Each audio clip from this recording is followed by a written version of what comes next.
أهلا وسهلا ومرحبا بكم متابعينا الكرام في هذا الخبر العاجل والمهم وفي شطحة جديدة من شطحات نظام الكبرنات. التلفزيون العمومي ديال الكبرنات بعدما هاجم دولة الإمارات العربية الشقيقة بأقدح النعوت، بعدما هاجم كذلك ويهاجم ويظل يهاجم فرنسا لأنها اعترفت بمغربية الصحراء.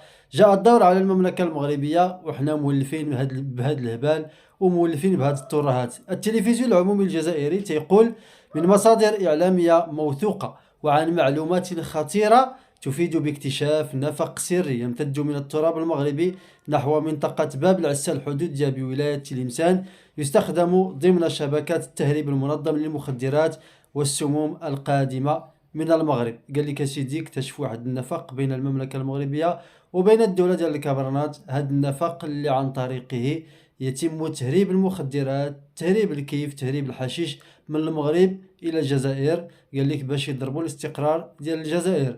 وبغينا نقول لهم من ودوك الباطوات الباخرات ديال القرقوبي اللي تيجيو من دول اخرى، واش المصدر ديالها المملكه المغربيه.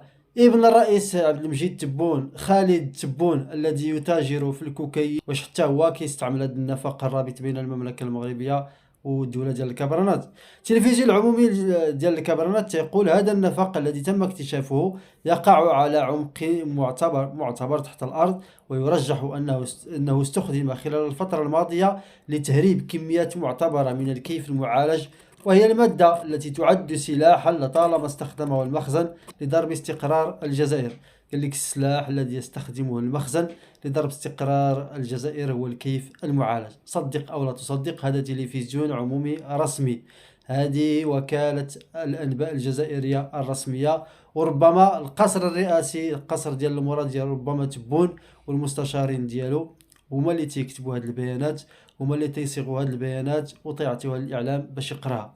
التلفزيون العمومي تيقول يأتي هذا التطور بعد أشهر قليلة من كشف نفق مماثل في مدينة سبت على الحدود الإسبانية، والذي كانت تستغله شبكات تهريب مغربية إسبانيا لتمرير البشر والممنوعات، وهو ما يؤكد وجود بنية تحتية سرية تعتمدها شبكات الجريمة المنظمة المغربية بتواطؤ ضمني أو مباشر من أجهزة نظام المخزن. هذا الشيء لاش بغاو يوصلوا، بغاو يقولوا بأن المخزن المغربي، السلطات المغربية، المغرب يتواطؤ في تهريب المخدرات من المغرب إلى الجزائر. يعني هذا الخبر كله داير على اتهام المملكة المغربية. هذا كيبين مرة أخرى بأن وصل فيهم العظم بأنهم يرقصون رقصة الديك المذبوح. كلما حقق المغرب انتصارا، كلما انهزمت الجزائر، كلما خسرت الجزائر، كلما تلقت صفعة، إلا تخرج الأخبار الكاذبة، تخرجوا بهذه الترهات. ونحن ألفنا هذه الترهات، فعلوها مع الإمارات، فعلوها مع فرنسا، فعلوها مع مالي، فعلوها مع جميع الدول. نزيدو نكملوا هذا الخبر ديال الكبرنات اللي تيقول تواصل الجزائر رفع درجة التأهب على طول شريطها الحدودي مع المغرب بعد أن أصبحت تلك الحدود بفعل تآمر الرباط بؤرة خطيرة لتدفق السموم البيضاء والسوداء، إضافة إلى تزايد محاولات التسلل والاستفزازات المتكررة. بالله عليكم، القرقوبي اللي كيدخل الجزائر واش تيدخل من نفق الرابط بين المغرب والجزائر؟ بالله عليكم، هل ابن الرئيس عبد المجيد تبون الذي يتاجر في الكوكايين والكل كيعرف بأنه تاجر ديال الكوكايين، بل أكثر من ذلك الجنرالات ديال الجزائر، كبار جنرالات الجزائر هم الذين يتاجرون في الكوكايين، هما اللي كيدخلوا الكوكايين من أجل أن يضربوا شباب الجزائر، باش يتلفوا الشباب ديال الجزائر، باش ما يهضروش على الأزمة اللي كاينة في الجزائر، باش يبقاو في المناصب وفي الكراسي ديالهم. كيجيب لهم القرقوبي، كيجيب لهم مخدرات اللي هي سامة فقط من أجل إلهائهم ومن أجل كذلك تنويمهم وتخديرهم باش ما يهضروش.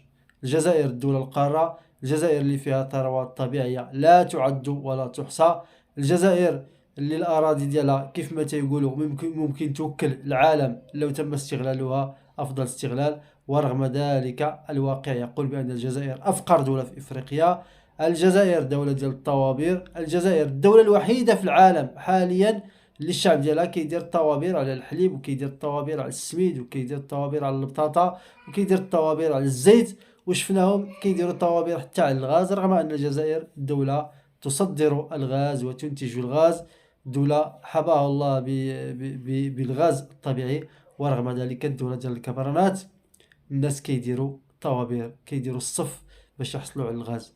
هل هناك فضيحة أكبر من هذه الفضيحة؟ هل هناك شوهة أكبر من هذه الشوهة؟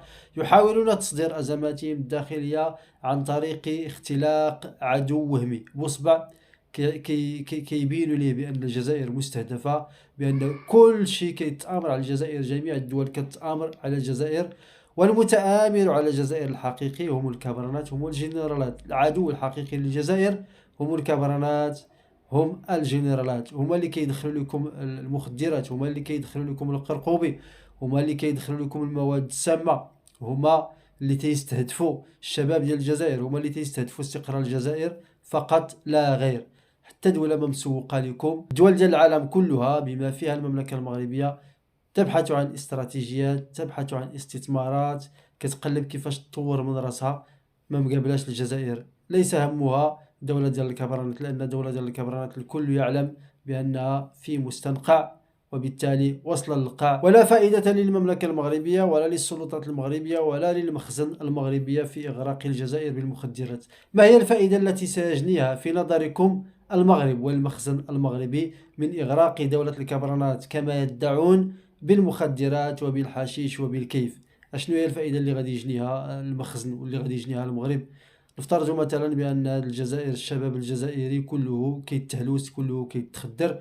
واش حنا كمغاربة، واش حنا كسلطة مغربية غادي نستافدوا شي حاجة؟ واش الاقتصاد ديالنا غيستافد شي حاجة؟ واش غادي نستافدوا شي حاجة من ديال التنمية وديال التقدم وديال التطور إذا تخدر الشعب الجزائري وإذا استهلك الشعب الجزائري المخدرات والقرقوبي؟ نقول لتبون واش نقريحة، نقول للكبرنات بأن المملكة المغربية منشغلة بمشاريع كبرى. المملكة المغربية عندها التنظيم ديال كأس إفريقيا، المملكة المغربية عندها التنظيم ديال كأس العالم، المملكة المغربية تحاول أن تستثمر في الصناعة، تحاول أن تستثمر في السياحة، تحاول أن تستثمر في الطاقات المتجددة، تحاول أن تستثمر في صناعة الأسلحة، دايرة شراكات مع جميع دول العالم. هذا هو شغلها الشاغل، وليس شغلها الشاغل هو نفق يربط بين الدولة ديال الكبرانات وبين المملكة المغربية باش حنا ندوزو لكم الكيف وندوزو لكم الحشيش. والكل يعلم بأن الجنرالات، الكل يعلم بأن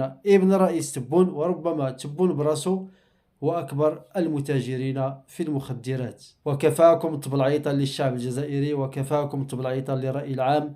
الكل يعلم حقيقتكم، فكفاكم اتهاما للمملكة المغربية البريئة من ترهاتكم والبريئة من اتهاماتكم هذه. يمكرون ويمكر الله والله خير الماكرين. الجزائريين الأحرار عايقين بكم، عارفين بأنكم تكذبون وبأنكم تحاولون خلق عدو وهمي لا أقل ولا أكثر. أما المملكة المغربية فهي بريئة منكم براءة الذئب من قميص يوسف.